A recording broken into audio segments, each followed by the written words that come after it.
Damn, what is up, squad? It's your favorite Auntie with Uncle Tendencies, back like I never left, y'all. Back like I never left. Groovy, what's happening? Welcome to PoliSports Tea Time. You know what it is with Cess Talk Sports and the BY's PoliSports podcast. Y'all know we serve the truth, piping hot, unapologetically black, and woman first. You know what it is. I'm your host, Cess. And today we are diving into a conversation that's been buzzing back and forth all over sports media, social media, political circles. It's buzzing everywhere, and it's stirring up all kinds of emotions, all kinds of headlines. We're not just talking about basketball, y'all. We're not just talking about basketball. We're talking about the politics of perception, privilege, and protection. Perception, privilege, protection. Who gets to be seen as the victim? Who gets to be labeled? Who gets labeled the aggressor? And how are race and gender shaping those narratives that we're seeing play out in the media, in the W, and in the culture? As y'all coming in the chat, y'all hit the like button, hit the share button, hit like and share, and it put shared in the chat, so we let them know that we out here, that we talking. We appreciate y'all pulling up. And now, just a quick word on why we had to bring this conversation to the table. It's not just about one player or one player. Understand, this conversation is not going to be just about one play or one player. It's about structure. Me and Political Lil are always getting to the root of stuff. We peel back all the layers and we get to the root of stuff, right? So it's about the structure. It's about the coded language, the public reactions, and the way the game of protection is played and who's left exposed. So we want y'all to participate. So y'all get ready, get in this chat so we can have this conversation. This episode, who gets protected? Caitlin, Angel, and the politics of being defended. We're talking about more than basketball. We're talking about race, gender, media framing, and power. Who gets the benefit of the doubt? Who gets labeled classy or controversial? And who gets protected both on and off the court? But before we get into it, let me introduce my brilliant co-host who's never, ever going to bite her tongue, the one who always brings the fire and the political clarity, Political Lil. Lil's going to help us break down the real beyond the box scores and help us understand the deeper currents behind these headlines. So run them likes up. Lil, what's happening? What's up there? Thank you, Auntie Cess. You know, as an advocate for Black women in sports and doing my political analysis and just a lifelong love of the game, I believe what we're witnessing in the WNBA right now is more than just sports. It's a cultural mirror. And we need to have this conversation because it exposes how differently Black women and white women are treated when they play with fire, confidence, and edge. Caitlin Clark is praised for her competitiveness while, everybody know Angel Reese gets called out her name for doing anything. Mm-hmm. I mean, so here's the thing. For me, and it's not just Angel. It's not just Angel that gets called out, right? It's not just Angel. We saw Kennedy. We saw Kennedy have her scuttlebutt or whatever you want to call it. We saw Dejanay Carrington also.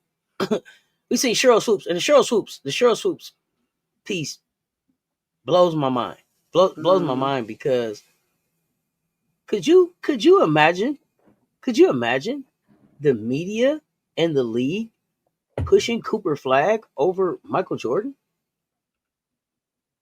Could you imagine if they showed up and they were pushing Cooper Flag over LeBron James? I'm not even a LeBron fan, but imagine that. Mm-hmm. Imagine that. If Cooper comes into the league next year and they like, man, he's just like LeBron. Get the commercials with LeBron. Get the same type of deals that LeBron got. People would be up in arms. Wouldn't they? Okay, maybe I'm tripping. It's legend. It's them giving legendary status before the person has really done anything legendary. Yeah. That's why we're gonna dive into this discussion. And y'all share your thoughts. Y'all let me know what y'all think. But let's take a step back for a minute. Let's go, and we're gonna go way back. Y'all know I like to get in my time machine, so we're gonna hit 88 miles per hour. And we're going back in time because this conversation did not start with Caitlin Clark or Angel Reese.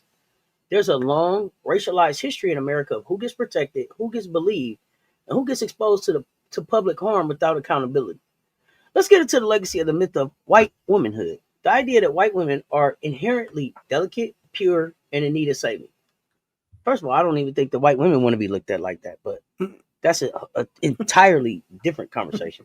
But this trope has long been used to justify everything from media sympathy to violent systemic protection, often at the expense of others. So, and in contrast, if we address how Black women are historically seen as unprotected and and unprotectable, expected to be strong, to endure, take abuse without being centered in conversations of care or concern. Right? Keisha Posey, what's happening, fam? So when we see the public rush to protect Caitlyn while downplaying or dismissing the attacks, harassment, and double standards aimed at Angel, what we're really witnessing is the continuation of this historical power structure, dressed up in jerseys and hashtags. So, Lil, can you break down what the myth of white womanhood really means and how it's played out historically in sports and media? Yeah, the myth of the white woman, that's that idea that white women, are delicate, pure, in need of protection and always in need of rescue. And this is a stereotype that has positioned them as default victims, which means when conflict arises, they're believed first and defended first. And in sports and media, this has created a double standard where white women emotions, are seen as passionate and important, while black women are always seen as aggressive and in a very negative light. And why do you think the idea of black women as strong or resilient becomes such a double-edged sword, especially when it comes to the issue of safety and protection? Well, you think about it, the strength is a word that gets misused, and it's an excuse to deny black women care. When people say, black women are strong, they often mean they can endure mistreatment, and that kind of strips away their humanity. So when we're disrespected or harmed, folks think we could just handle it. I mean, you look in the case of Angel, when she's just obliterated, online, she still has to show up and play, and people, just, get through it and stuff like that, as if she don't have a knife 9 inches deep. And they say, well, we'll just pull it out 3 more inches. You should feel better. It's really ridiculous. And that leads to silence instead of support. Not only that, when you're strong, I mean, you don't have to check on it. You know, something strong, built to last. You ain't got to check on it. It's gonna be there through and through, through and through. The black woman gonna be there through and through. You can count on her to still be standing, no matter what you throw at her. Strong means that strong has become this thing like you don't even got to get checked on. Strong. These strong black women, you don't like. They don't even get to rest their head.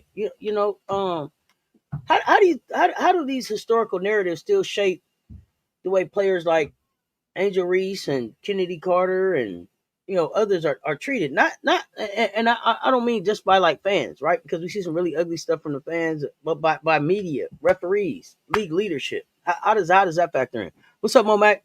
Well, you got Angel out here. She get police for everything, and even things that her white counterparts will get praise for.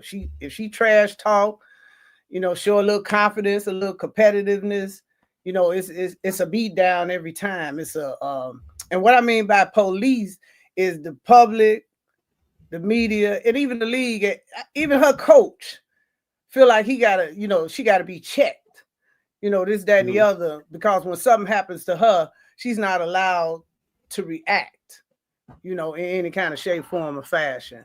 And so, when you think about these old narratives, it just, she's not seen as a person that needs protection, and she doesn't fit the mold of a person that people feel like they should rush to defend, because some people think because you come out of a tough environment, you got on a suit of armor, and so you don't need anybody rushing in to defend or help you, and that's just bias, and that's how it's, we need to call the system out, because that's not protection or any type of fairness.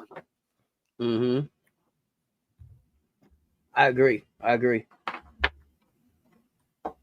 Have y'all noticed a difference in how the media talks about conflict or emotion when it involves white players or black players? Let me know in the chat. Let me know in the chat if y'all have noticed a difference. Let me know if y'all have noticed a difference. Let's see. I think of racism because it is suggesting that black women are not already powerful. Yeah, I'm for sure excited for the next game. But yeah, does that make sense? I think of racism because it's suggesting that black women are not already powerful. I mean, so I get the racism part, and I definitely think about I definitely think about the fact that it says that we're not powerful, but it also says that I think that you're not giving black women an opportunity to get the benefit of the doubt. Like that maybe they're not the aggressor, right? Maybe the assumption, the jacket gets put on them so quickly because you've seen them have some passion before, you've seen them react with passion before, you've seen them stand up for themselves before, you've seen them, um, take mental, physical, emotional, abuse. You know what I mean? Time after time after time, that it's just like, oh man, they could take it. That's a sturdy old runner right there. She'll be all right. And what the hell? Black women have to be strong because we are treated the way we are. Right, but who the hell wants to be strong 24/7, 365 for their whole life? Your whole life. You don't never get one. You can't have one moment of weakness. You can't have one moment when you need to rest. You can't have one moment where you want to rest your eyes or nothing. I hate being called a strong black woman. To me, that means I gotta be a savior or whatever is left I can use for me. The vision that comes to mind when you hear strong black woman.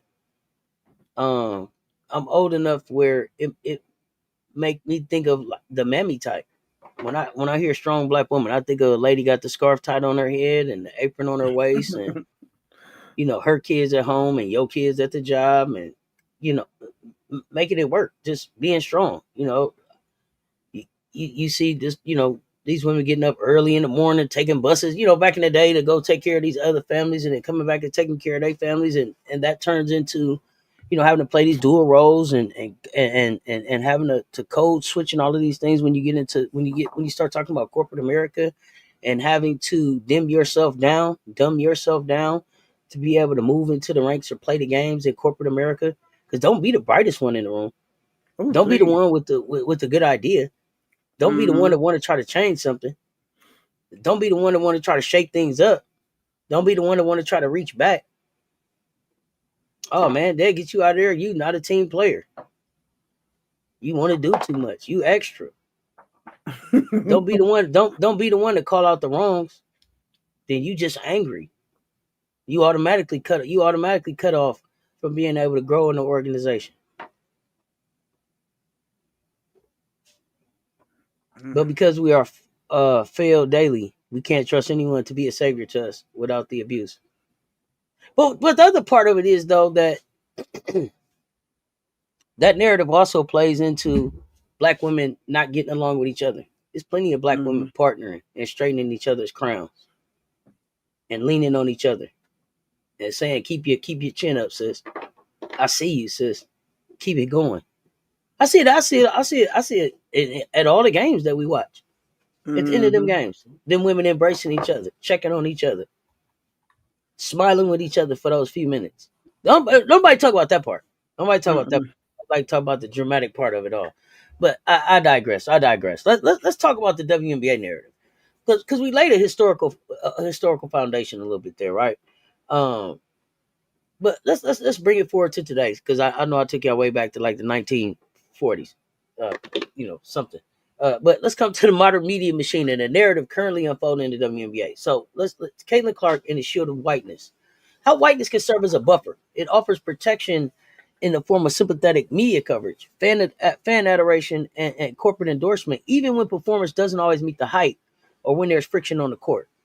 And then we look at how Angel Reese has become a lightning rod for public disdain. Everything that go wrong in the WNBA is Angel's fault. Is Angel's fault. Despite her talent, her leadership, and her authenticity, she's often labeled as ghetto, classless, troublemaker. She don't have no talent. Simply for showing the same fire and confidence as her white counterparts. And these aren't isolated incidents. They're patterns that reveal how race, femininity, and marketability intersect in the business of women's sports. This isn't just about fans being too sensitive. It's about the kind of athlete that gets to be called a role model and who gets villainized for the same behavior. So, Lil, how does the media manufacture protection for certain athletes, and how does whiteness play into that visibility and narrative control? Well, the media crafts protection through the stories it chooses to tell and who it Mm-hmm. chooses to center as deserving. You know, and whiteness, you know, it plays a huge role in that. White athletes are often portrayed as innocent, reliable, heroic. And so that creates for them a safety net. And then you look at the black athletes, especially our black women, they don't have that kind of grace. It's rarely extended. You know, visibility out without protection, that becomes exposure. You know, they do anything positive. For example, you know, Reese, the fastest player, the 500 points, 500 rebounds, fastest player, the 200 offensive rebound. I ain't heard of people. I ain't seen nothing on the WNBA app. I haven't seen nothing, you know, and nothing connected to the league. But let that have been Caitlin Clark, we'd have got drowned with it. You know, and these are the things that are really unfair. It's like your performance, it really don't matter because the media is so controlled, you know, by these corporate entities, and this is where their money coming from. And you know, they're gonna do whatever the hierarchy, the racial hierarchy tells them to do. They're not. I don't care what people tell you. The media is not an independent branch of anything. They, you know, and so they don't act independently. They act in concert with whatever is going on politically. Oh yeah. Let me see here. That strong backbone is in our bones, but damn, we don't want to be armored up all day, every day. Yeah, exactly. That's a good. That's an excellent point. Yeah, I love it.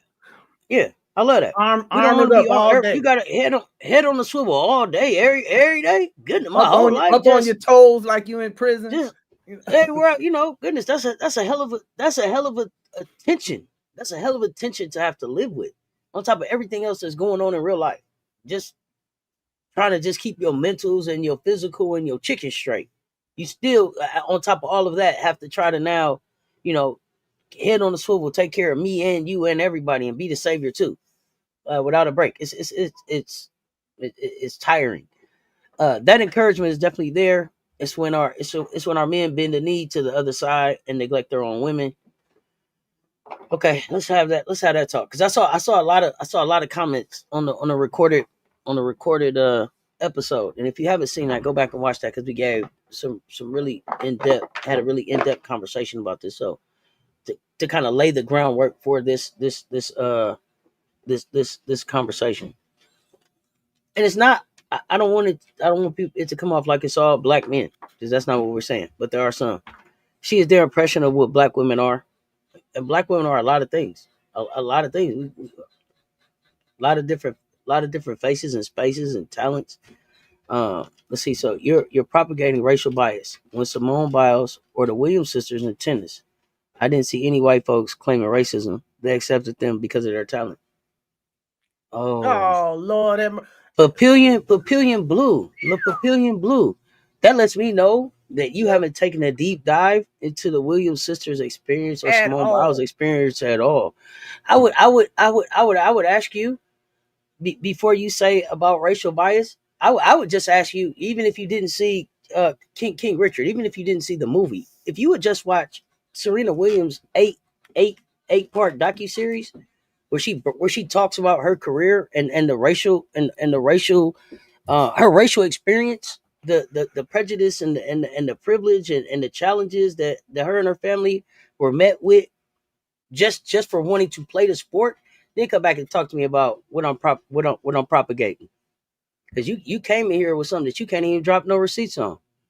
You can't even drop no receipts on. I just gave you 8 hours worth of receipts on how Serena was treated. And you can go back, and I think we did an episode on Venus and on Serena, and we went in depth on how they were treated and what their experience was.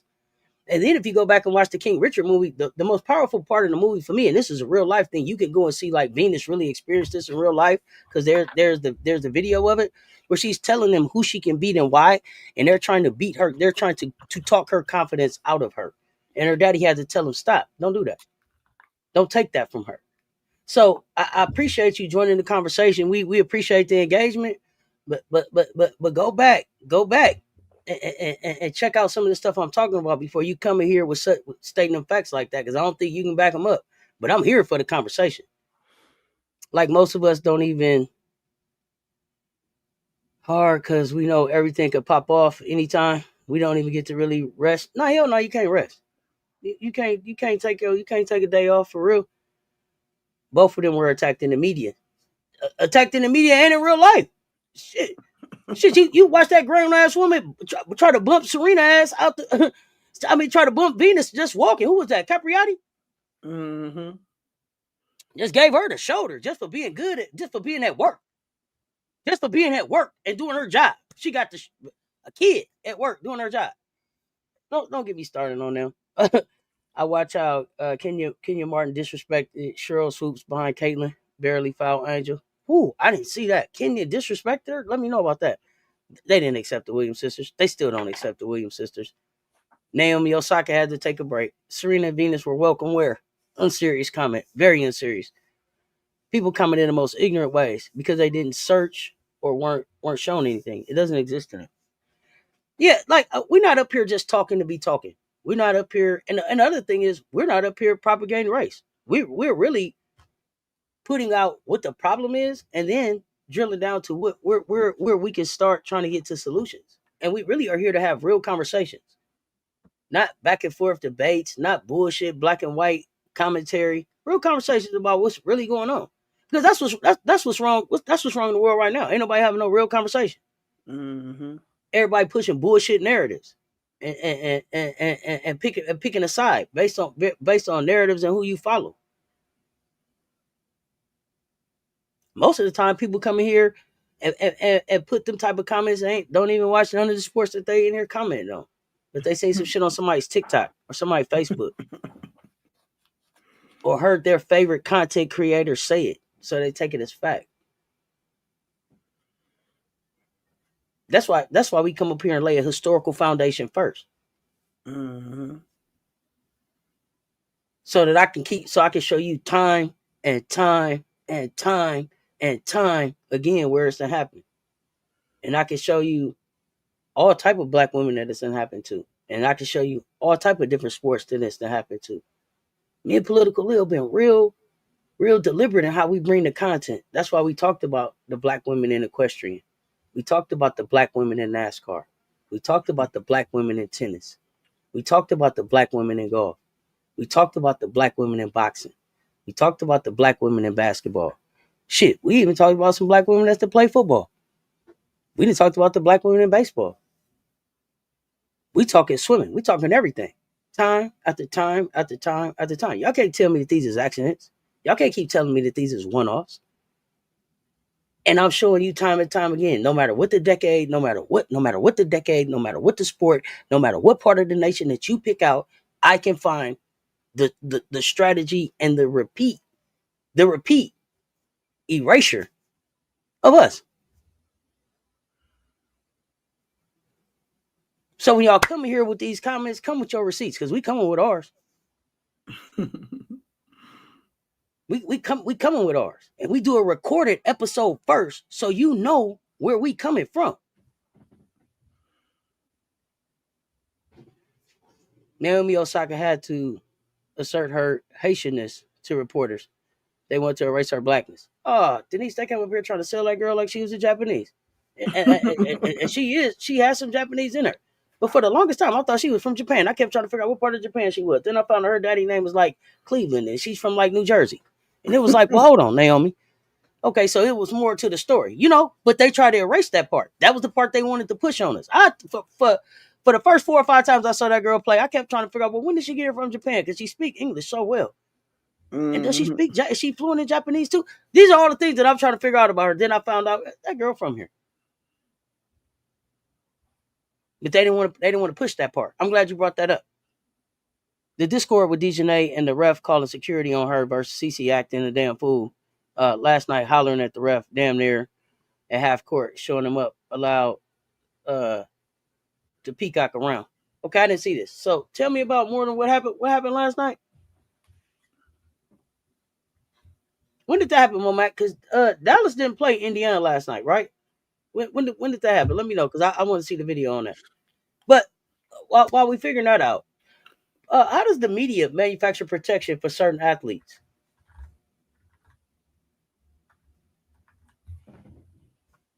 that you all see? Go ahead, Lou. I'm sorry. No, go ahead. You was asking the audience. Yeah. How does that show up for y'all? How does that show up for y'all? And how does whiteness play into that visibility and that narrative control? Like, how do y'all see it showing up?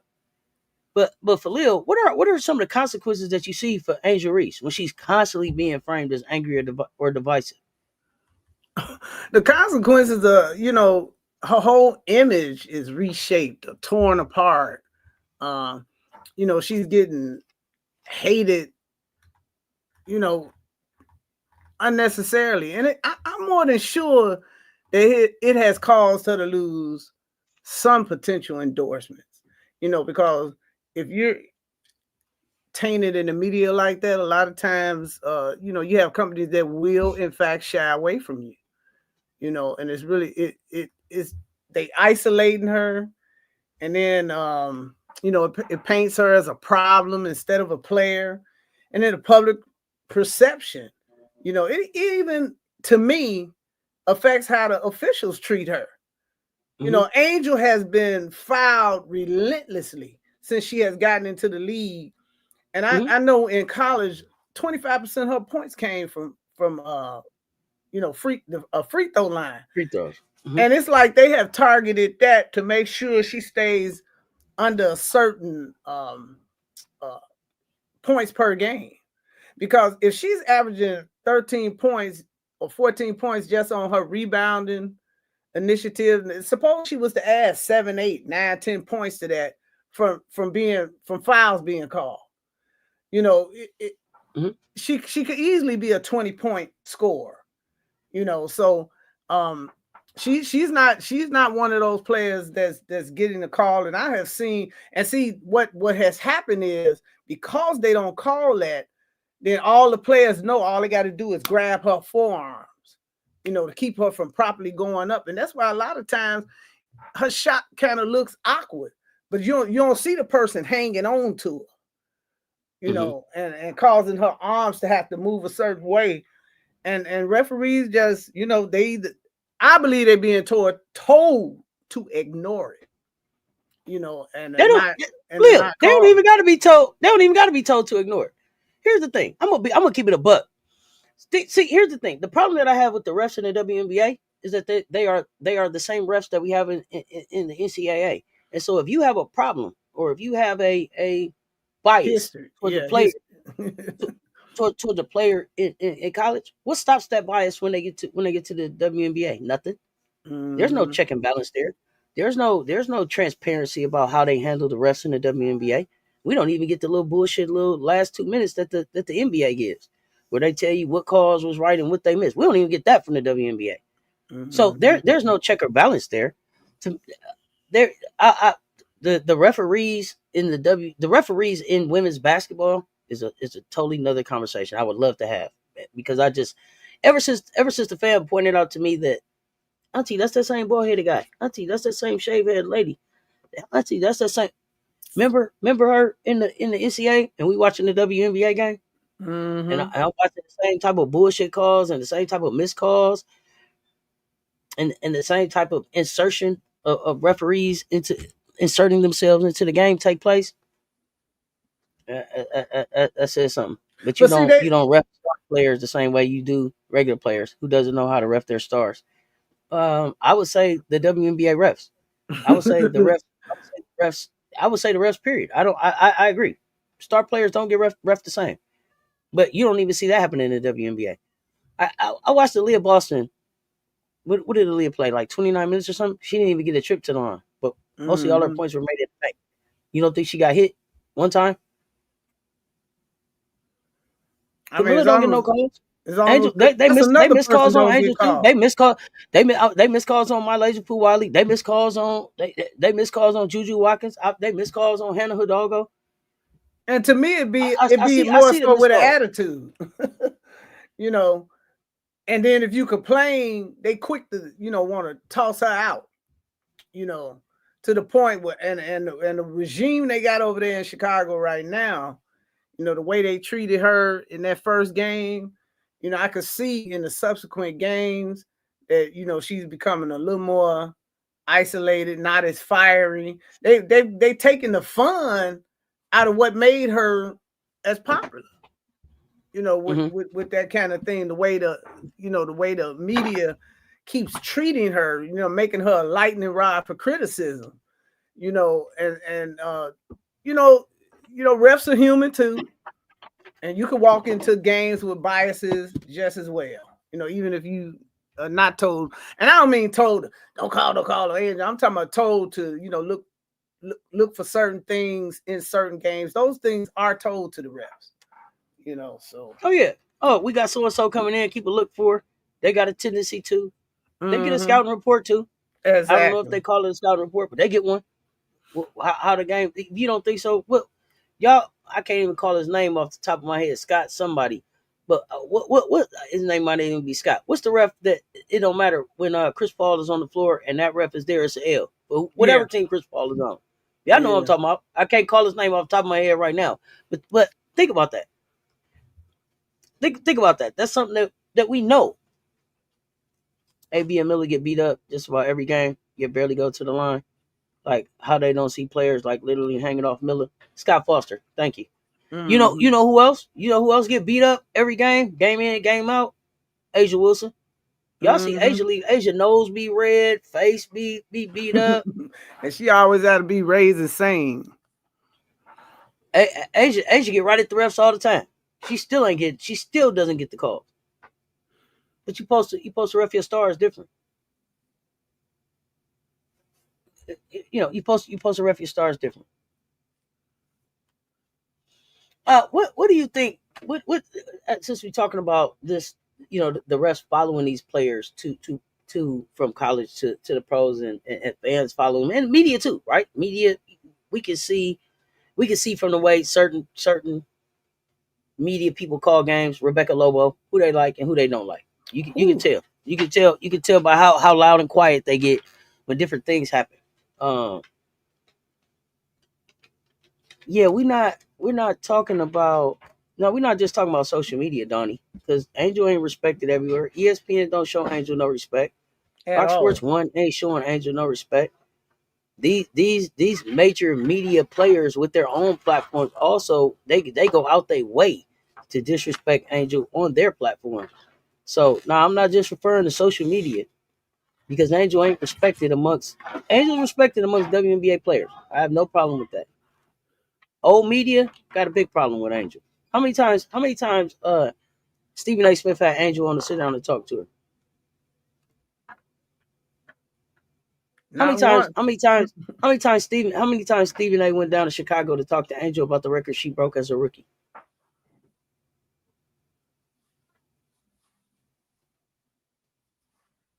How much she get?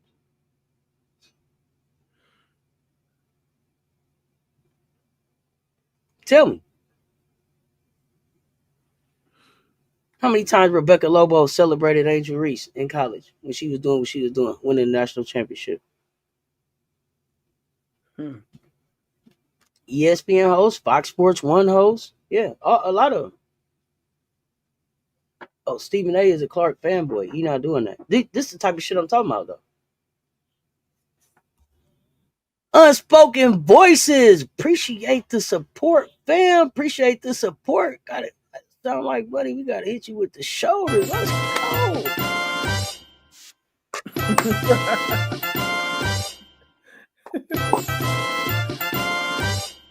Let's go. Let's have this conversation. So please call out the white community sports commentators, writers, WNBA media departments, broadcaster, contract, ESPN, etc. This is what we talking about. This type of stuff we talking about. ESPN carried their ass into Colonial Life Arena. The game after, Joyce Edwards dropped like 28, even though it was against Florida. They didn't talk about her one time. They didn't do one spotlight on her. As a leading scorer, as a freshman leading off the bench, as the National Gatorade Player of the Year, her coming in and playing on a team that lost 3, went to a national championship. They didn't give her no cover.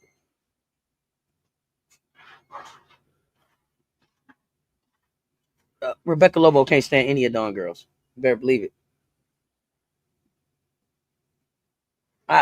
Imperial Stats, I missed it too. I'm going back to see what happened with Security and Dejanay. I'm sick of people messing with Dejanay, but they mess with Dejanay because Dejanay is unapologetically and authentically herself. She don't hold you up.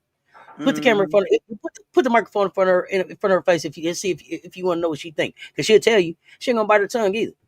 She let you know exactly what she think and stand on it. Lobo sounds bitter. Wish she has to cover star black players, but Cece sounds like she is talking about her child. It's nasty. As far as Lobo, can we talk about UConn privilege? What is UConn privilege? Talk about it? It's a lot of black commentators also, especially the men who speak disrespectfully about Angel. Oh yeah, she got what she deserved. Look how she dressed. Look at this. Look at that. All that. What the hell does that have to do with basketball? Scott Foster had beef with a lot of black players, Chris Paul, Tim Duncan, etc.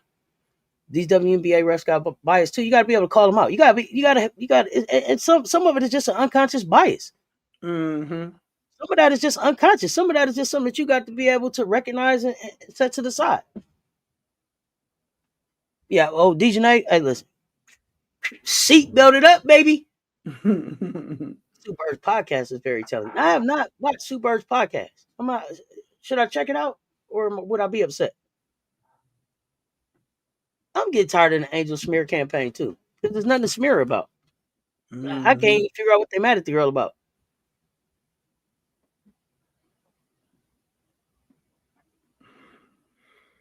Yeah, I want to know. Sue Bird's podcast is very telling. I want to know more about that too. Unspoken voices. Okay, but have y'all noticed how Caitlyn is talked about when she struggles versus Angel? And how Angel is treated in similar situations. Caitlyn just, having an off night. They need to work her. They need to work her more, get her going. Angel, she couldn't shoot no way. It's like that's a tip by him. She couldn't shoot anyway. See, we told you she couldn't shoot. We told you she's not a basketball player. And then they'll dissect every move she make, layup she missed. I done seen plenty of people in the WNBA miss layups at all kind of angles, all kind of speeds. But they hurry up and they hurry up and dissect her game. But I haven't seen one video about them 10 turnovers. Caitlin Clark had nobody isolating her turnovers. And choking her out. Mm-hmm. Oh, Angel.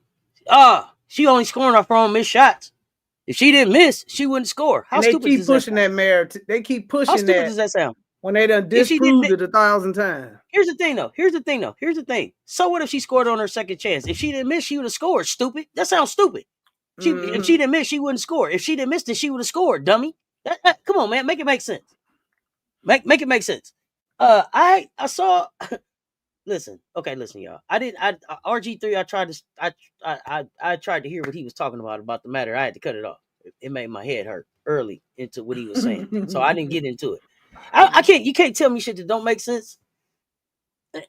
You just can't. It don't work good for me. And Ryan Clark getting into it. I didn't listen to Ryan at all. Once I couldn't take RG, I didn't listen to Ryan.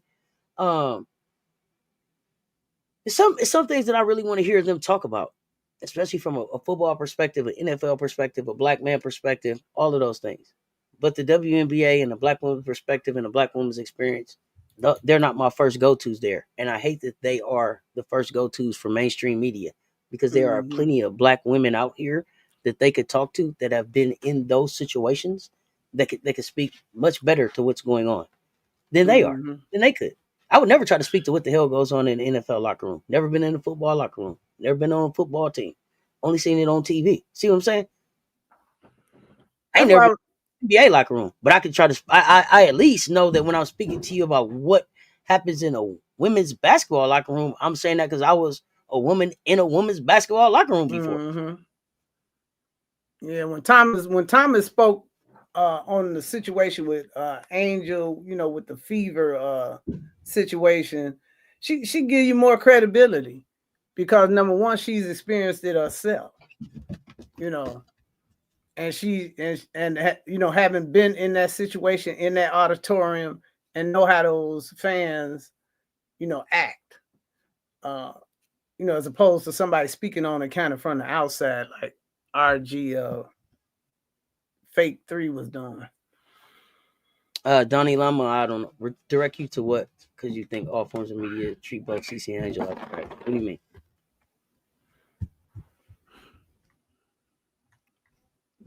When she's missing shots and all of that, I'm just speaking from what I hear during the game. Like I'm not speaking from like direct quotes or nothing. Where I can tell you go pull up this article. Lil, I don't know if you have something. They act like Angel having to bang with two bigs for them rebounds. Like, be serious. Angel bang with some true bigs, but not all of them is true bigs. The media treats CC like a queen. Did y'all see the videos of the Fever versus Atlanta game where Bonner set an illegal screen and got called for the foul? They edited the video to look like the call was against CC, and they go off in the comments. Oh gosh, I know. I'm glad I Oh listened. man. Angel got to face a Klan rally every day online, and then them audiences, and they want to trash her. So yeah, let's talk about in the audience for a minute, because I don't listen. I don't get to listen to all of the commentary and everything that's going on during the game. But I remember clearly during that game, the Indiana Fever Chicago Sky game I'm talking about, where the foul with the extra little oomph to it, the flagrant and all of that was called. I addressed what I felt happened on the court was a basketball. It was a basketball play. It was a hard foul. It was a flagrant. I'll see you soon. I owe you one. Right, I get that part. But I remember on that day, several people coming in the chat and being upset about what they were hearing in the audience, in from the audience, from I don't know if it was from the bench, it was just from behind the basket, sounds, calls, words, monkey noises being made at Angel Reese. And then the WNBA says, there's no place for hate, and we're going to do an investigation. And about 15 of people came in my chat and said that they heard these different things going on. And then the WNBA said that it couldn't be proven. Did they ask any 15 of y'all? And if not, did y'all reach out to them to tell y'all that y'all heard it? Because see, I'm trying to understand how the investigation went the way that it went. Mm-hmm. How could you not hear it? How could you not? How could you not hear? How could you not? First of all, I thought it was a joke that you was going to investigate anyway, because then what happens? So you investigated, and then what? Were you going to tell those people that they couldn't come back to the game again? Okay, maybe. But if it was people in the audience, what were you going to do? Nothing. They weren't going to do nothing. Because those people close enough, those are ticket holders. The WNBA, know who they are. The WNBA is not going to respond to the treatment of Black women until a lawsuit is dropped. Now you got the All-Star game getting ready to come up. I'm sure they didn't want protests outside of the arena or incident to happen. So you're not gonna paint Indiana fans the way they are. You're gonna go to your white paint and paint them, as something different. You're gonna clean up whatever black spots there are. So I when they said they was gonna investigate, I almost laughed. I was like, because I already knew what the outcome was. And I think that, if you're being honest, there was no way they was going to put, who, David, I can't think of his name, out of that arena at any time with the way he's pushing the narrative and sponsoring, their show. Mm-hmm. They weren't going to do that. These organizations, it's just like a slave coming to the plantation master and complaining about the overseer. Master gonna go drink his mint julep and tell him, don't hit him as hard. And so I don't have any faith in the credibility of the WNBA, especially after that commissioner said what she said when she was asked about the racial tone in her league. Completely ignored it, and then inferring that it's good for the game. She said, "We making money. We making money." The WNBA Players Association said, "Wait a minute, homie. Wait a minute. That ain't what we about." Jamel Hill speaks very accurate about the W, like you, Cess, and she's a hater of Clark. Uh, I, I mm, mm, me and Jamel don't agree on everything. She speaks. She definitely gives her take on things. I definitely um I definitely like this to see what Jamel's take is on things. We don't always agree with everything, but with Jamel being from Detroit, with Jamel having been around the game as long as she has, with Jamel having seen all of the things that she's seen from behind the scenes at ESPN to just building her own successful platform, I definitely am always interested in where Jamel's coming from. We don't always agree, but I respect it. I respect what she's been through to be able to deliver her narrative and her opinion for sure. Cecil, what's happening?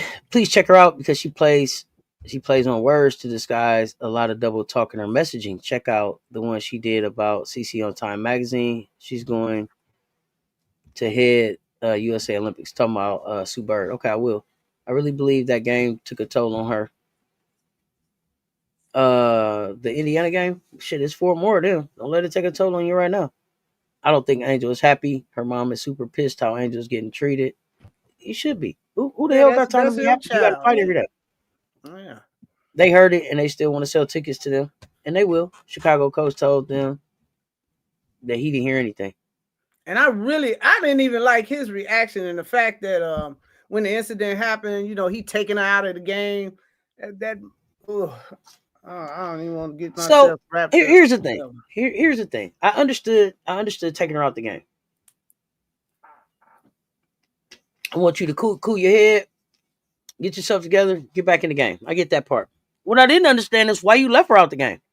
Mm-hmm. If you wanted her to cool down, get your emotions in check and get back in the game because we got to go. Because you felt like she wasn't going to be able to turn the page on the court. No problem.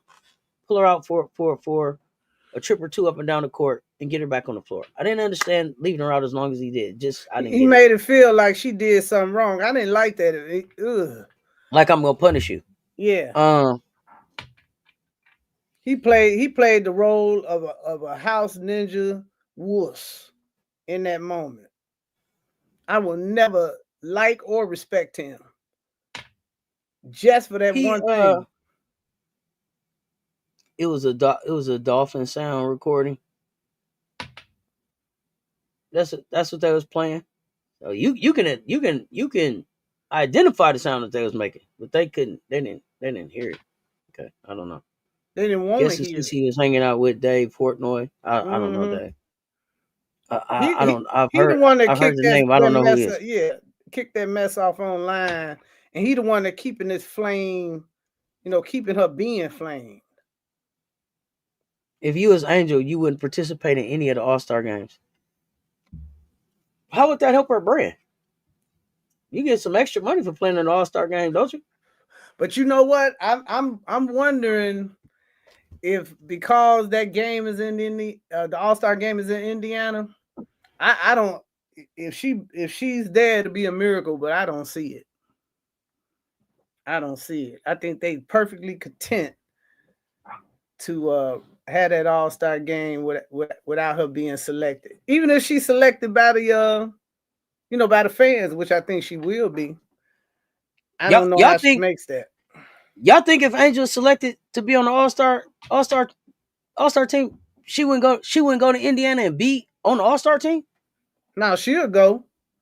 Hell yeah, she going. The Bayou Barbie? Yeah. Baltimore going. But yeah. I wish you would try to keep me out the All-Star game and I'd have made the All-Star game. Angel told you, I'm a dog. You don't teach dog. What? Yeah, I would make her an All-Star. You wouldn't be able to keep her from there. What Nettie told Celie on the way out? Only death can keep me from here? Yeah, only death. Keep her from there. Mm-hmm. What? Make her All-Star. Hell yeah. Angel's gonna earn All-Star. Oh, let me see. Dave came. It's dangerous. Dave came out and said it. You could type in Angel name and tons of hate shit comes up. Of course. Yeah. Hell yeah. Did the MV1. People was Forbes on TV. She talked about it was good for business, overlooking the racism. look at their statement on the investigation, who they spoke to. I can't wait to see who they spoke to. They ain't spoke to nobody. Hell yeah, she going. Angel ain't missing no games, goddammit. She don't mind. There's money in that too, as far as being a bad girl, but she ain't a bad girl though. Blacks should not participate for the U.S., America, in the Olympic Games, at least not while Trump is in office.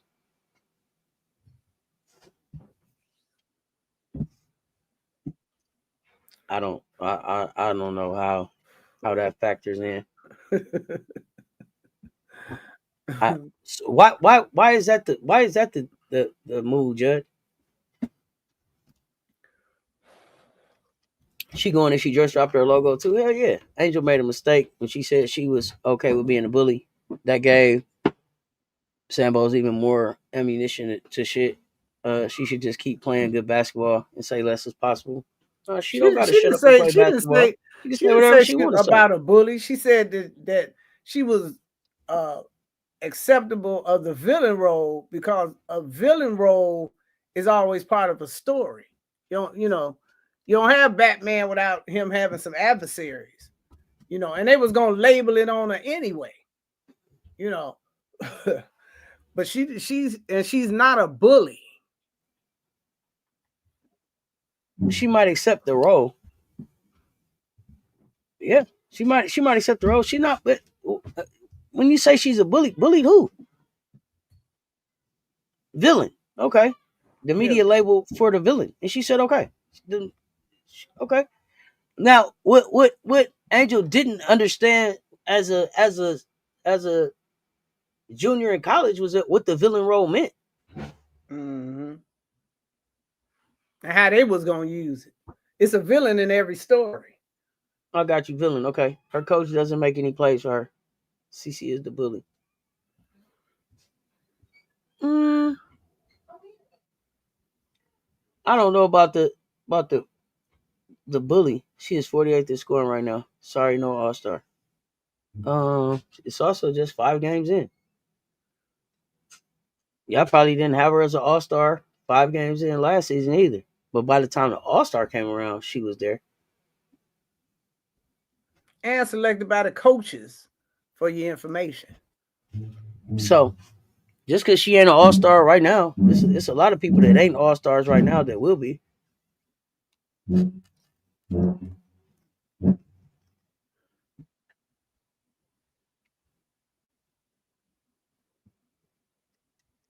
My grandfather just got off the bus coming home from the Korean War. The white people in the bus station told him, wait outside for his ride. It was the lowest point in all his life.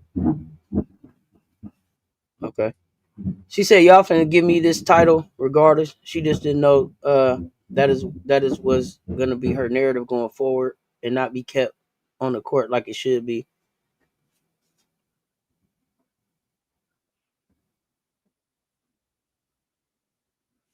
I don't know, Janera. What view?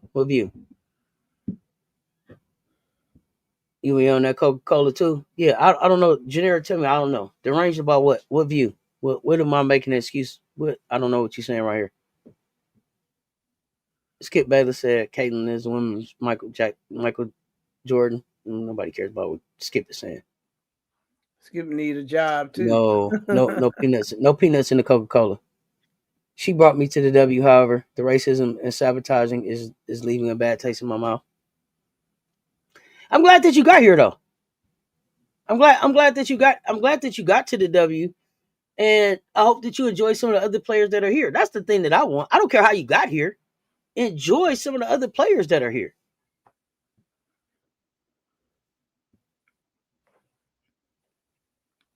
I just love Angel's work ethic and her attitude towards the game. I love her work ethic. I love Angel is fun to watch. I love the trash talking. I love to get your money up. I love all of it. I'm here for it. The WNBA statement they released regarding the investigation and how they determined their conclusion methodology that they used to conduct the investigation. They spoke to Fever season ticket holders. Oh well, yeah. Well, there's that. That's how we got to that conclusion. I don't know what's going on. Janera and Denise, I don't know. Y'all usually are really active in the chat. I don't know if y'all are just having a misunderstanding. I don't know what's going on there, y'all. Y'all are usually really active in the chat. I don't know if it's a misunderstanding between y'all two. But let me know. But let me go. Let me go back to this. And I did this quote in the recorded show as well. The most disrespected person in America is the black woman. The most unprotected person in America is the black woman. The most neglected person in America is the black woman. And that was from Malcolm X, right? And we still in 2020. We're here in 2025. I don't know how long brother Malcolm been gone. Probably over 40 years now or so. 80 years. How long Malcolm been gone now? And it's still true. Not just on the streets, not just in the workplace, but in the league, on the court, and in the public arena of sports and media. The real about the tough truth is that black women are consistently left unprotected, even by the people who claim to love or support them. We've seen Angel Reese, Asia Wilson, and so many other black women athletes face disrespect, silencing, and even threats, not just from fans or media, but sometimes from within their own communities. While white women athletes are publicly defended by brands, by commentators, by black male athletes and celebrities, black women are told to be strong, take the high road, keep pushing, it'll be all right. So today we ask him, why is it so easy to stay silent when black women are under attack? Why don't more black men and black women, especially in sports, entertainment, or media, stand up in the same way they do for others? This conversation ain't about placing blame. It's about accountability and love. Because you don't protect what you don't value. You don't protect what you don't value. I'm trying to figure out one more time. You don't protect what you don't value. Right? So, Political Lil, why do you think Malcolm X's words still ring true in 2025, especially in the context of sports and the treatment of black women athletes? Because the playbook hasn't changed. Black women are still thank you, Jarvis. Disrespected, unprotected, and neglected. It's just a different arena now. And sports is one of the clearest places that we see that. And whether it's Angel Reese being dragged for her confidence or Serena being penalized for being passionate, we're still fighting to be seen as human, not just strong. Oh, this is a great question. Pro Ready Basketball says, do black women want black men's protection? Absolutely. Black men want black women's protection and support and standing by them. Why wouldn't they? What I want to know, if you don't mind, are you asking that question from the standpoint of a black man or a black woman or neither? I just wonder. And what made you ask the question? Brother Malcolm was assassinated 65, been 60 years. Thank you. 60 years. Because they get that check cut by the white man. Okay. Facebook is always lying on Asia about how she's jealous of CC. Stop following them Facebook pages. Okay. So black man. Oh, great. Pro Ready Basketball. Let's have a conversation. Okay. Sometimes it seems y'all don't need us. What does that look like? What does that look like? What does that look like from your perspective when you say it looks like black women don't need you? What does that look like? If you don't mind having the conversation. And everybody, I mean, I'm asking the question in general, but I love that we got a black man that is willing to have the conversation. So and ask the question. I'm here for the conversation. Yeah, let's talk about it. And if you would rather not type in the chat, I'll drop the link if you want to come up and talk about it. You don't have to show your face if you want to come up and share your thoughts. Janera Johnson, what's your thoughts on the question? And while we waiting on that, why is there often a gap between how black men show up for white women versus how they show up or don't show up for black women in moments of public harm? Well, I can answer part of that. Yeah, let's go. It's conditioning, and it goes all the way back to the plantation. Black men know that defending white women is often seen as honorable and even rewarded, while defending black women seen to come with some kind of risk. And that gap is, that's disheartening.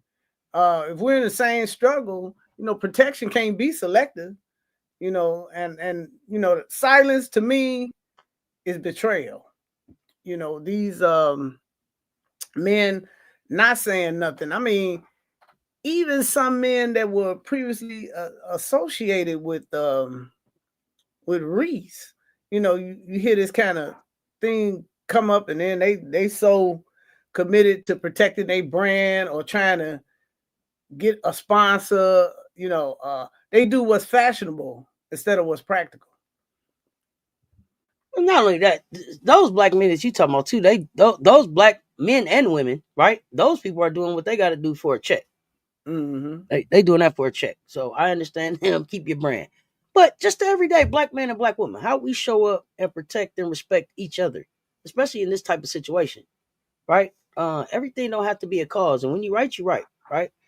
But regardless of where you stand, right? Whether you lean towards Caitlyn or towards Angel, you should be calling for a respectable conversation and a respectable interaction between everybody, right? Mm-hmm. None of that shit should be acceptable. I tell y'all all the time, I feel like sports is the most purest place. There should be no place for race in sports. If you can play, play. If you can't, sit down. I don't care what color you are. If you can play, play. If you can't, get the hell out the way. Cheer. That's that. Can you play? Good. Lace them up. If you can't, get the pom poms. But I'm intrigued about black men not feeling like black women want to be protected. Okay, I really want to have this conversation because historically, women represent a low percentage of sport watchers. No, I don't think that's true. Historically, women have been represented as as a low percentage of sport watchers. But you think about Super Bowl time. Shit, women at the Super Bowl party. You think about when Michael Jordan was playing. Shit, the work was at the arenas. You think they're not watching sports? They'll tell you that they not, but they do. It gives the opportunity for men to mansplain stuff. That get on women's nerves too. So they act like they don't even understand because they don't need you mansplaining what they already know. Think about all the women that play sports. You don't think they watch sports? That's how these leagues blew up. Women coming in and participating, becoming fans. I mean, they got a whole division of clothing, a whole clothing line in the NFL set aside for just women. They had designers come in and design cute tops and shirts and stuff for women. Women are all over sports. Mm-hmm. Even if they don't play, they fans.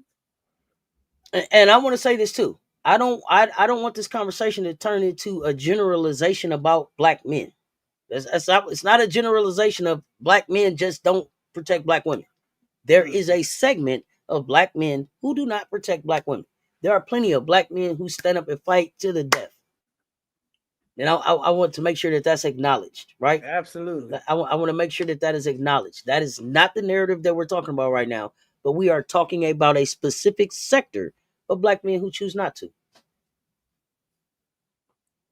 We're talking about those. I'm talking about those black men who didn't even want to hear about what Kamala Harris could have been as a president because it wasn't no way he was going to vote for a black woman. It wasn't no way he was going to let a black woman run the country. Didn't give a damn what her resume was. Wasn't even interested in listening. And my thing was just listen. I don't care who you choose at the end, but listen and research them both, and then make a decision. But if you're making your decision, strictly off of ain't no way no black woman gonna tell me shit to do, well then we already lost. So that's the segment. That is the segment of black men that I'm talking about right now. That aren't even willing to research. That aren't even willing to get an opinion about the situation, to educate themselves, to be able to talk intelligently about the situation. Those are the black men that I'm talking about. Those who have inserted themselves in this conversation because they watch some other sport at some other time, and they feel because they are a man, they have a right to speak on it. That's the shit I want to get to. That's where I'm at. Are we talking still, or y'all went to sleep on me? Okay, no, I look like we still here. Okay, here we go. Yes, women watch sports. Here we go. Let's go. Race, not a factor in sports. I can't lean towards Clark because I know a lot of her fans burning crosses, and that's fine. That's fine. That's fine. But you're making that based on something that you went out and researched, and that's Imperial Stats reasoning. That's fine. That's what you went out and found out. That's why you don't lean towards Clark. That's fine. I don't lean towards Clark because she doesn't play a brand of basketball that brings me to the TV. Logo threes is nice, but I ain't here for that. That shit a dime a dozen. Can you defend? That's defense brings me to the TV. But I don't disrespect the fact that great long ball shooter, great playmaker. Don't bring me to the TV. Yes, women watch sports. Y'all better know it. Cause shit, I love black women. Okay, here we go. Women's sports right now is better than some men's sports. But women also watch men's sports. Mm-hmm. I knew what. Okay, you vote. Okay. Black men want to be treated the way they perceive white men are treated in society, even if they know white men behave unjustly without accountability. Ooh. That's a lot to unpack right there. God damn. That's a show by itself. Yeah, that's a show right there. Kalila, that's a show by its own self. We had to have a panel to discuss that. There are some black women that I will protect. Okay. And that's fair. And it may be some black women that you like, I wouldn't walk across the street for you. It may be. I don't know. Pro ready, I would appreciate that protection.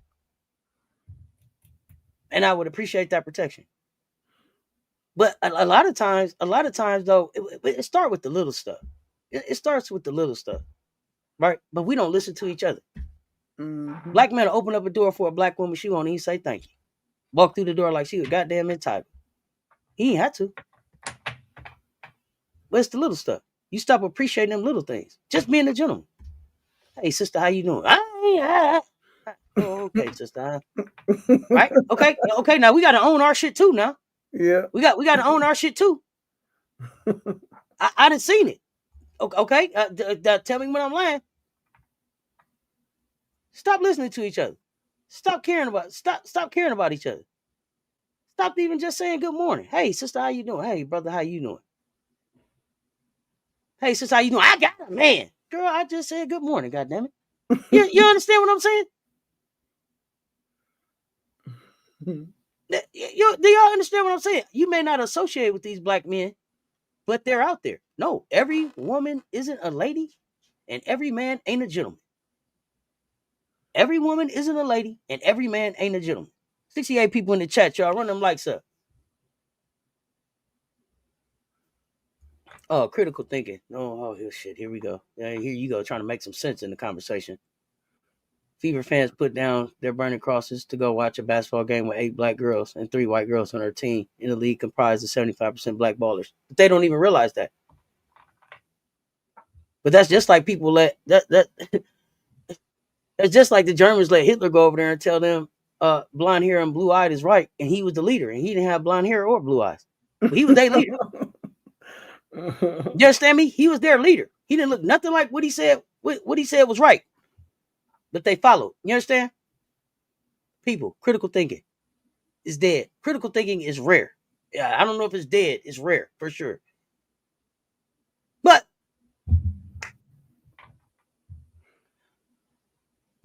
when we look at, I guess, what role Political Lil does media conditioning play in the silence or complicity we often see? Oh, the media is the be all in that type of situation, because that's the communication arm. You know, they sit back and make the stories, and in this country we've been so conditioned, we almost believe anything that come out of the media mouth. You know, won't even bother to go check, won't look up 3 other sources, you know, or nothing like that. We'll just, oh, I heard it on TV, or we'll think that some source is credible because they're famous. That's another thing. We caught up in that celebrity thing. You know, Stephen A comes to mind. You know, everybody, Stephen A open up his mouth and say something, and you know, we thinking it's the gospel because he's popular. He's on TV. They paying him $100 million, so he must know what he's talking about. You know, and that's not necessarily the truth. You know. Yeah, and that's a good point, Jarvis. Many women rather watch many women do prefer men's sports over women's sports. But those women typically aren't watching because of the sport of it. They watch it because the men look good. It's a lot of them out there. And it's a lot of men that watch women's sports because they look good. There's a sector. There's a sector of the fan base that is that. Sex sells. I ain't gonna hold you on that. The media plays a giant role, especially when when we don't challenge ourselves and others. Oh, you better believe it. Push back on these narratives. Mm-hmm. Only liberals believe the media these days. Oh, you'll be surprised, Tim. Who all is believing the media shit? They don't even got to be the media. They be like, I seen on Google. The Facebook said, man. Anytime if it start with Facebook said, I don't even want to talk to you. If the fact that if the receipt that you bring it starts with I seen on Facebook or the TikTok or the Instagram, if it start right there, no thank you, no thank you, no thank you. Because here's the thing that I notice about Facebook, especially nowadays, you got to scroll about 15 stories before you get to a true story. I see so much stupid shit when I hit Facebook first. Caitlin Clark is leaving Earth because Angel Reese don't like her. What? It be them type of stories, and I mean it be followers, it be hits, it be clicks on them. For what? Y'all know it ain't nowhere near the truth. You don't even get on Facebook no more. It ain't the same. Okay, it made it not the same. I tell y'all, I ain't gonna hold y'all up. I'm old enough to remember MySpace, and I miss MySpace. I felt more in control of my narrative and my voice on MySpace than any of these other places. Because I put up and took down what went up on MySpace. Mm-hmm. And you could come to my space page or you could not. They may push my post, they may not. It may catch the algorithm, it may not. Yeah, it's very controlled, but it was it's set up MySpace. like it's free. It can be positive posts on Facebook to still be fake too. Candace Parker gonna be the new coach of the Chicago Sky. I seen that too. Who said? Why did y'all put that out there? And social media ain't social. You only following people who like the stuff that you like. So your thinking is not being challenged because you only following people to click yes on with your space on your stuff. Yeah, MySpace was the beginning. It was the beginning, just like the automobile was the beginning. A lot of these things started this downfall, but let's talk about stereotypes and the stripping of protection a little bit real quick. Black women, they don't get to be seen as victims in the public imagination because of the persistent weight of historical stereotypes. And so what I mean by that is from the Sapphire, which is loud and angry, to the Jezebel, which is hypersexualized and asking for it, to the mammy, only valuable when serving others. These images rob Black women of their humanity and deny them the vulnerability that demands protection. These tropes don't just live in movies. They're alive in the way athletes like Angel Reese are policed, judged, and vilified. Which of these stereotypes do you think shows up the most in the way Black women athletes are covered in the media? And how do we push back against it? And I'm asking y'all that. Do they show up more as the Sapphire, the Jezebel, or the Mammy? How does that work out? Yeah, I want to know. W.E.B. Du Bois said Black folks live behind the veil, seen but not fully human in the eyes of white society.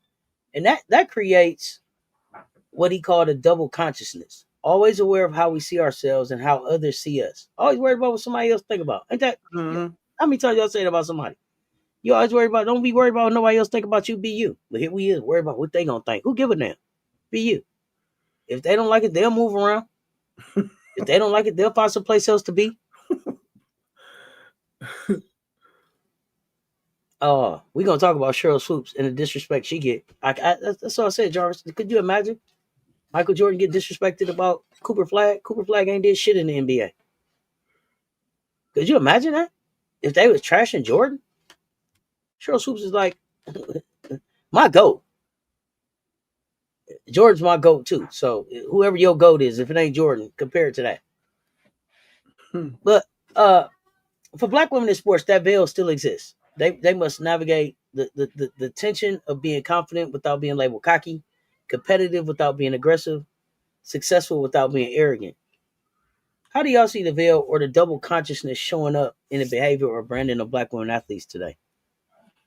What Lil, your thoughts on that? I mean, it shows up everywhere. You know, I know Angel got to be, just you try to avoid being double minded. I have just seen a change in her since that first game. I really have. her whole demeanor on the court is just different. And that's because she's consciously, thinking about every action she taking. I just went back this morning and watched some of her college highlights, and compared to the last few games that I've watched, she's dealing with that double consciousness. She's aware of how she's being perceived and looked at, and then how she even seeing the world. And she's beginning to look like she's being disturbed. I was very happy they at least were able to pull out this victory, but I don't like it. I really see, that's taking a toll on her. The way she's just being beat down, and for the season to start like that again, like it ended, last year. It's disheartening, to see, because what I liked about her was the joy in which she played with, and I don't see that joy right now. I just see her out there doing a job. Mm-hmm. Okay. That's how it's showing up. That's how it's showing up in her on Angel Reese. Yeah. All of them. We can't do nothing without someone policing it. It definitely feels like Angel's carrying serious weight on her shoulders. And I mean, this conversation is a great conversation. We're not gonna keep y'all much longer, and we may come back up and do a part 2 on the conversation, because I'm enjoying it. But I wanna complicate it a little bit. I wanna complicate it a little bit, and because I understand that not everybody, well, most of the black women are judged based on the Jezebel trope, especially if she's deemed as attractive. They would only focus on that and would judge their outfits. Got it. Okay. Great answer. Mm-hmm. So I want to complicate the conversation, though, because I understand that not everybody is going to agree that Caitlin Clark is being overly protected, right? So some are going to argue that she deserves grace because she's a rising star. You got to protect the cash cow. I heard that, like, protect. I forget who it was. You got to protect cash cow. I don't remember who. Somebody specifically called her the cash cow and said you had to protect her, right? We saw with Serena. She was heavily critical of that. Or the Angel Reese and other black women athletes don't need protection because they're strong enough to handle it. They can take it. They can take it. Then there's the deeper critique. What does protection even mean? And who gets to define it? Some say protection can be paternalistic or even silencing, a way of controlling women under the guise of care. Others are going to argue that black women's rejection of protection is rooted in having to survive without it for so long. I've been single for so long. I've been doing it. I've been a single mama for so long. It's hard to get to have a man come in and figure out how to be a couple. I didn't had to do it on my own for so long. It's hard to ask for help. So let's ask the harder question: is protection always the goal, or is power and respect what we're really after? Yeah, cash cow is crazy word. I think it's taking this toll on CC and Angel. This guy in the fever. Of course it is. I told y'all last year CC was tired of talking about CC. But until CC gets a backbone and says that and gets some control of her own narrative, CC gonna be tired. They gonna whoop her ass. They gonna whoop her ass with this narrative. Cause it's making money too. Right. But at the end, right, CC could be in a situation where at the end she could have all of this money and have not built any real relationships, right? This could end up being a great opportunity where she made money, but it wasn't. But it doesn't turn out to be an opportunity where she spent her life doing what she loves, right? Like, this should be passion. This should be fun. You see how Paige playing basketball right now, having fun out there, messing up, doing stuff right, just enjoying it.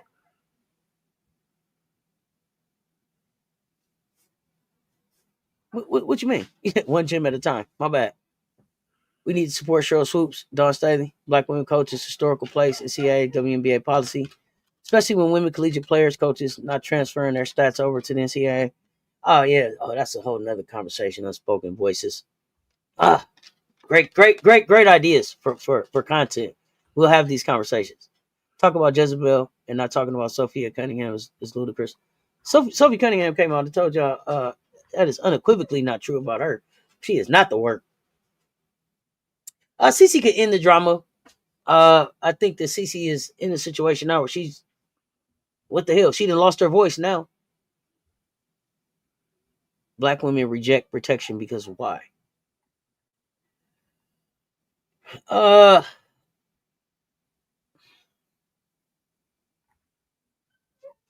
I want to be careful how I answer this because I don't know a lot of black women that reject true protection. Mm-hmm.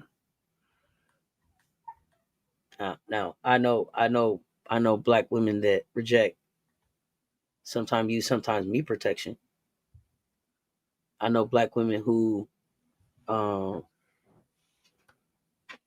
have been strung along, right, with the idea of protection coming, but it don't show up.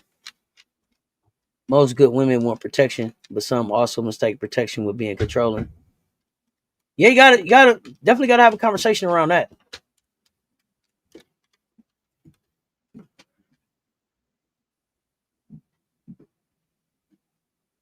Oh, you talking about having to survive with it, without it for so long? Mm-hmm. Well, let's talk about, is it the goal? Do you think the call to protect black women is sometimes used as a slogan without action, or worse, used to limit their agency?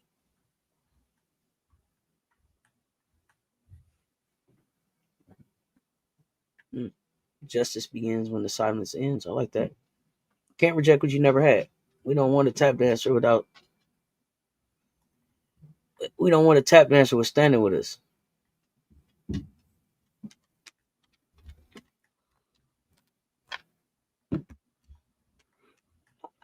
I don't think that. Do y'all think are protection and respect the same, or is one more important than the other?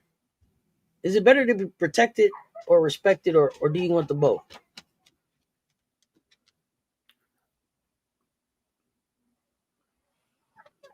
Black women will reject fake protection, disguises abuse as protection. Yeah, yeah. When protection shows up as abuse, you know what I mean? Like when your representative, when that black woman meets you, when your representative is protection, and then when it's time to be respected, it shows up as abuse. But when it's time to be protected, it shows up as abuse. That'll turn somebody off from protection. Cece has in an interview said the political answer, but it will have to take she and Angel coming together and denounce the hate. But until that happens, it will always continue. So, Benzino, here's the thing. I don't need, first, let me tell you something. I don't need no kumbaya speech from Cece and Angel. I don't need no we are the world, black and white, come together, Cece and Angel walking out hand in hand, talking about everybody light your camera. I don't need that. I don't need that. That okay, protection is respect. I like that. But what I need from Cece is for Cece to stay on brand with the things that she said. Cece came out herself. Nobody asked her. Cece came out herself when she won the Time Award and said that black women in this league needed to be honored, right? For the work that they put in. They needed to be celebrated. They right? They need to do all of that, right? But the very next day, she went out and agreed to have her jersey retired on the day that they were celebrating a black woman that had helped build this league in Black History Month. That was so off brand with what she had just said. You don't think Mm-hmm. the protection is not respect? You don't think protection is respect? Why not? Why can't protection be respect? How come I can't be protecting you because I respect you? Mm-hmm. Oh, protection is respect. Why don't you think protection is respect? This is about just doing the right thing and knowing your values can't be bought. And so there we go. Being the big un. I talk about it all the time. Being a big un. Be a big un. Be a big un. Be unbossed. Be unbought. Be unbothered. Mm-hmm.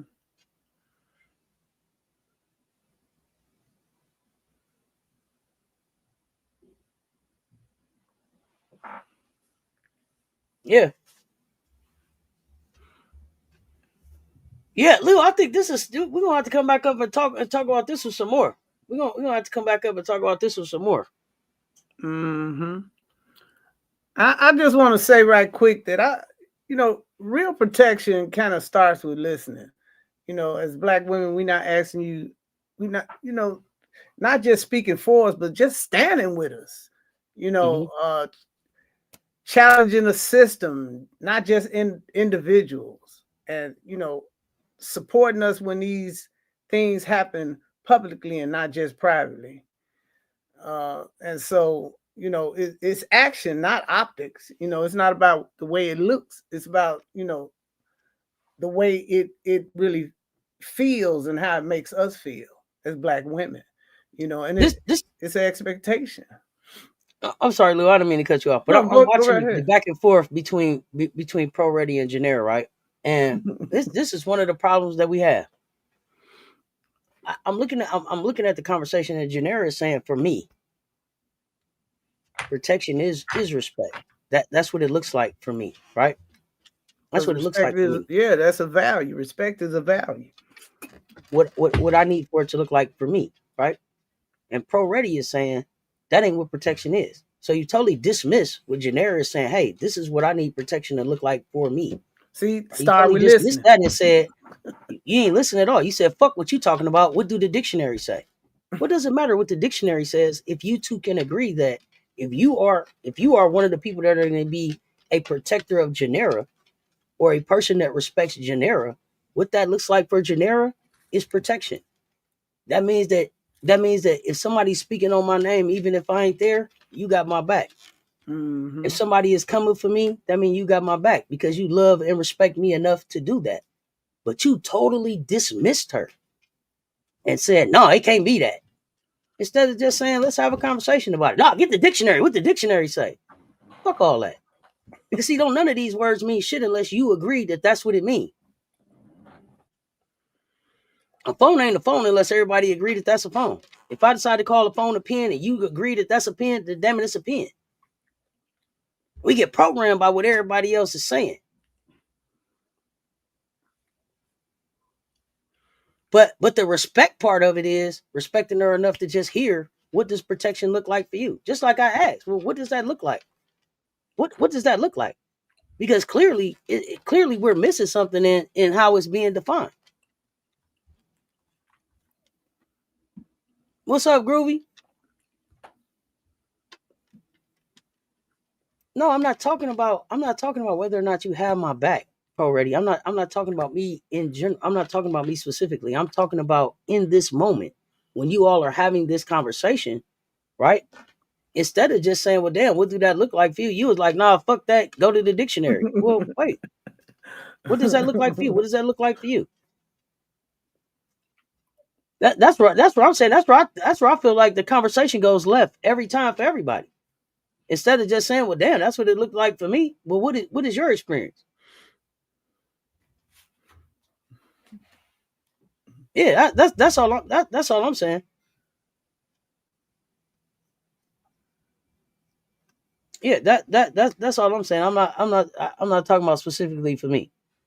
And I have to agree with everything you say. No, you don't have to agree with everything I say. Not at all. Standing 10 toes down for you is protection. Okay, that's what I'm saying.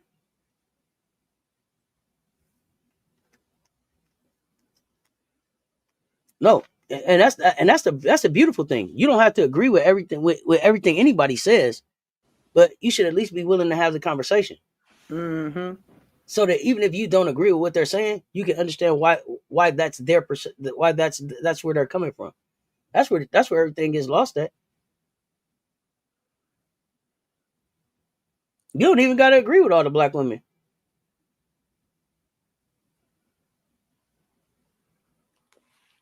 But we should always be That's one thing. ready for, worthy of a listen. I mean, my goodness. Exactly. And Baller Man 89, I don't even know what you're talking about. So I don't mind it. You didn't agree when I made whatever turn you're talking about. If they calling Black women thugs, I know what's that code for. Of course. We all know what it's code for. We all know what is code for. Lil, you got some final words before we get ready to get out of here? Just want to say one thing. These conversations, not just about what we putting out, historically, but it's also about our future and what young Black women, not women, but young Black girls are seeing being done to Black women. And that's why these conversations are so important, because what they see, they come to expect. And I don't ever want them to grow up expecting that they don't have to be protected, or that their protection has to be bought in any kind of way. So that's all I got. Yeah. Oh, Baller Man 89. You didn't agree that I said if two people agree to call upon a pen, they could call it a pen. You don't have to agree.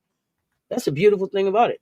You not agreeing is not gonna make my day any better or worse. That's the beautiful thing about that's the beautiful thing about just letting people say what they want to say and share their opinions. It's not gonna make or break my day. I appreciate you sharing though. Thank you. Emily, what up? Protecting Black people, period, comes natural for me. I don't have to try. I can dig it. I can dig it. Yeah, this has been a great conversation. If this episode stirs something up in you, then do something with it. Share this conversation with at least 10 people. Drop your thoughts in the comments. We want to hear from you. Next up, we got how popular entertainment and sports mirrors the politics of control. Exploring Michael Parenti's make-believe media in the context of Angel, Asia, and women's hoops. Join us for the discussion and invite a friend. Remember this, y'all. Sports are never just about the game. They're about the stories we tell, the stories that shape who gets to be the hero, who gets to be protected, and who gets left behind. The Cess Talk Sports and BY's PoliSports podcast.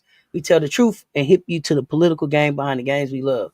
Until next time, y'all, keep the peace, make the progress, and always protect Black women. We'll see y'all soon. Stay tuned. Talk soon. We out.